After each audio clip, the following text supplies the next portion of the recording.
So overnight, I decided that I should shut my kidswear brand. Yeah, I just feel that modularity. It's the future of sustainable designing. I receive more of appreciation and less of money because people love what I'm doing. There's no support from the government for brands who are actually working towards sustainability.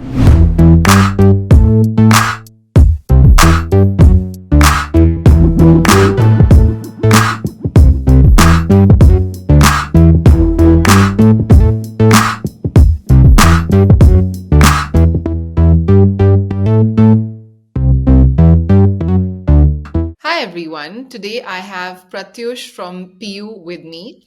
Pieux, meaning pure in French, is a venture into the realm of sustainable, ethical luxury fashion. At Pieux, they intertwine traditional craftsmanship with modern design, innovating in every creation. They aim to revolutionize the fashion industry with their detailed, circular approach, making each product a testament to sustainable elegance and enduring style.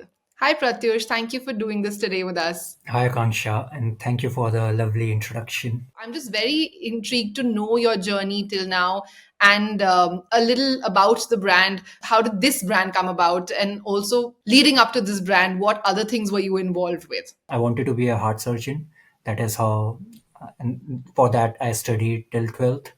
But I think during my boards examination, I realized I don't want to study for another 10 years. So I thought, okay, probably because I was good in fine arts. So I thought I can use my skills of fine arts into something which is more fun, and probably I would enjoy it more. Of course, I didn't know at that time whether I'll go for communication design or fashion or textiles, but I knew, okay, let's do something. So I had to take a drop of 1 year, and during that drop I realized that, okay, fashion is the thing if I have to choose design as a career. And then I appeared for NIFTs and Pearl and different other APJ and all colleges. That was in 2007. And then Pearl was, for me, it was a very different environment culture, because since again, like I said, I was studying medical, so I'm thinking about fine arts, and attending a fashion school was an entirely a different experience for me. So first year went by really great because it was all fine arts and being creative. But the moment we started learning about fashion, I was very, I would say, scared, because stitching was something which, of course, I never tried before. Between third and fourth semester, there was a break of one month, and during that period, I was doing a research, and then I came across designers like McQueen and Hussein Chalayan, and those two designers changed my whole thought process about design. Hussein Chalayan, who works on technology and fashion, McQueen, who works on details and things that you don't have to follow any trend, you don't have to take a single path and create garments and sell them. Those two designers, they influenced me in such a manner that I thought, okay, if they can do it, why can't I do it? So fourth semester was the time when I started, looking fashion in a very different manner. I started exploring. I didn't follow the briefs given by the colleges completely, and the only focus was, explore, explore, explore, and that's how everything started. And somehow my fourth semester went really great, and that was also the semester when I was introduced to sustainability. And from there on, I think sustainability became a very important part of my, career or even schooling. So even after completing my masters, when I started planning about my future, how it will be, because I came back to India.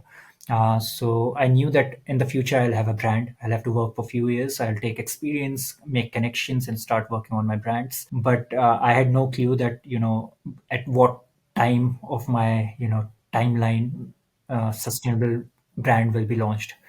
And probably the reason I started with a smaller thing, which is like a kids wear label, it was again catering to the luxury segment of our country. So kids wear happened in, I think, in 2017. It did really good for 2.5 years. But the moment I started generating revenue, I thought, okay, probably now it's the time I can think about something which is more sustainable. So we started working on a very a capsule collection within our kids wear line, which was by using organic materials, certified organic textiles. But at the same time, I felt, if I keep if I keep working on different polyesters and materials which are not sustainable, but if there's only a small collection which is about sustainability, then I'm not actually doing justice to the concept of circularity and sustainability, because on one hand I'm using polyesters and other materials which are not eco-friendly, but on the other hand I'm trying to preach people and convince them, okay, buy kids organic kids wear garments. So overnight, I decided that I should shut my kids wear brand, and it happened in November 2019. But it happened. I stopped working on it. I started working on my women's wear line for Pew. But after a month, COVID happened, and then we again planned. Okay, we should shut it down completely. And then in 2021 October, we restarted Pew, and finally in 2022 January 20th, we went live with our commercially we went live. How did the idea of using carpet waste happen? Carpet waste, I think it was more like, I would give credit to COVID for that. When I created my first collection, which was of eight looks, I kept it very simple, very safe, I would say. I used white textiles. I wanted to play safe because that is how people perceive sustainable outfits as. I thought of, okay, what if I have to, think of a different area altogether, which also uses textiles, and it's not being touched by designers. So I thought of home decor, and from home decor I thought of carpets, because carpet is one area where yarns are being used. And then I started contacting people I know, and from there I got in touch with one of the export houses based out of Badoi, who manufacture for European market, and even for Turkey. So I got in touch with them, and from them I received yarns.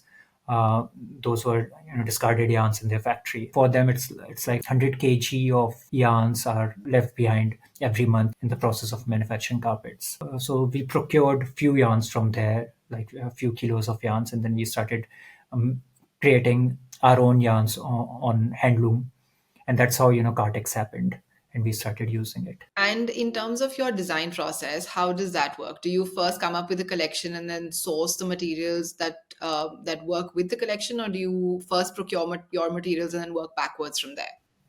No, it's more to do with, I think, inspiration, and then what kind of silhouettes I'm looking forward for, and of course the season that I'm catering to. And mostly my inspiration are associated with science again. Last collection was on constellation. Before that, we had life under the microscope. Before that, it was the world around us. So it was an aerial view of a city or something.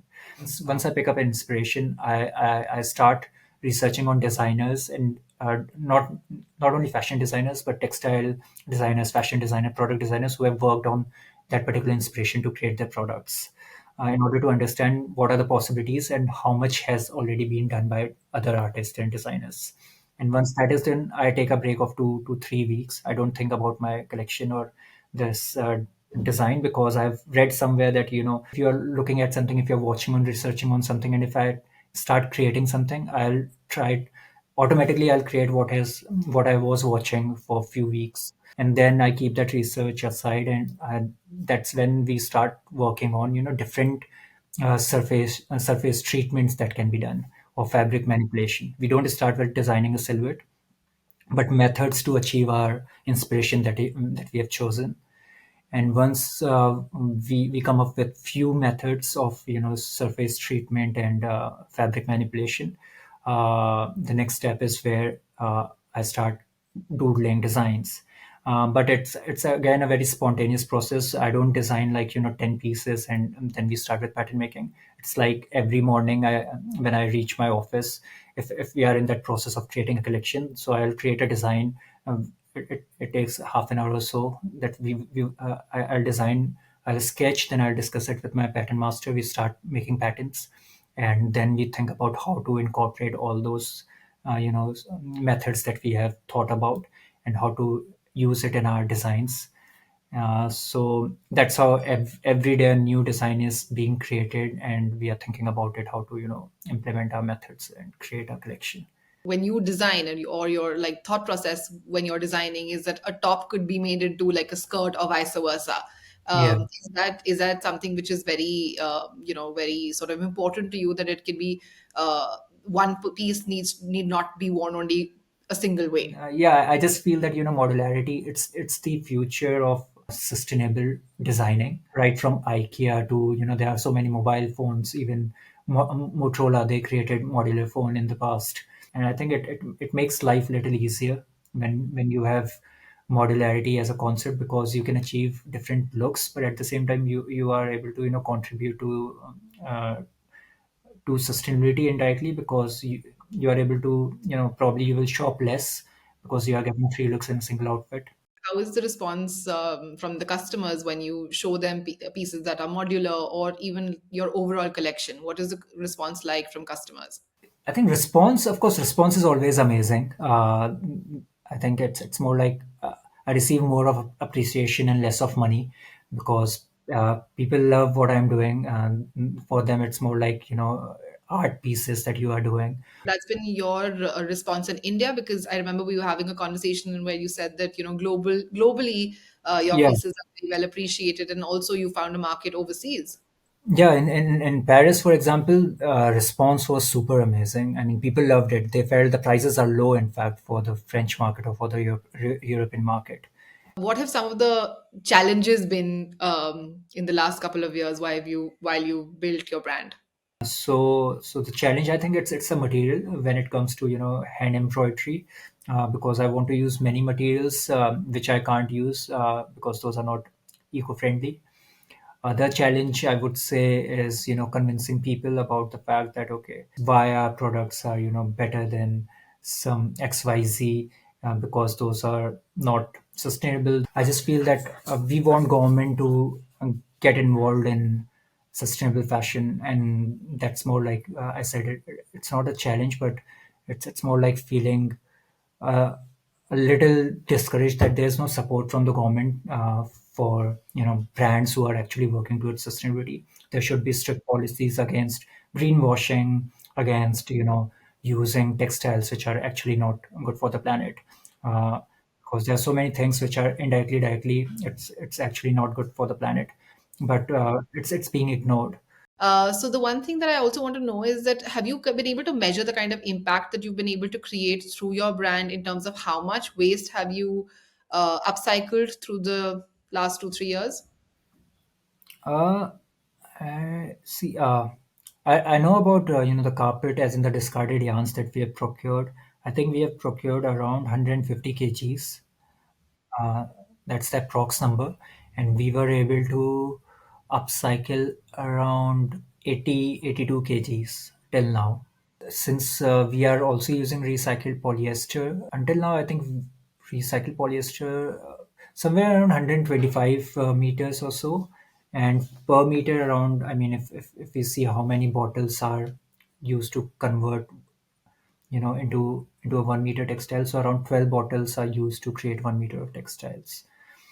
So if we multiply it with 125 also, so that will be somewhere around 1350 or 1500 bottles. I don't know the exact number. Yeah, So yeah, I think that we're definitely in.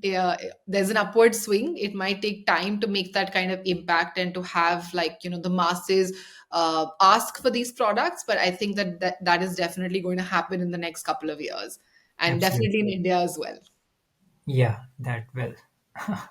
Great. It was so much fun having this conversation, and I really hope you're able to achieve and you're able to win that LVMH and the Woolmark competition. I'm sure you will. Thank you so much. Thank you, Akanksha. Thank you so much.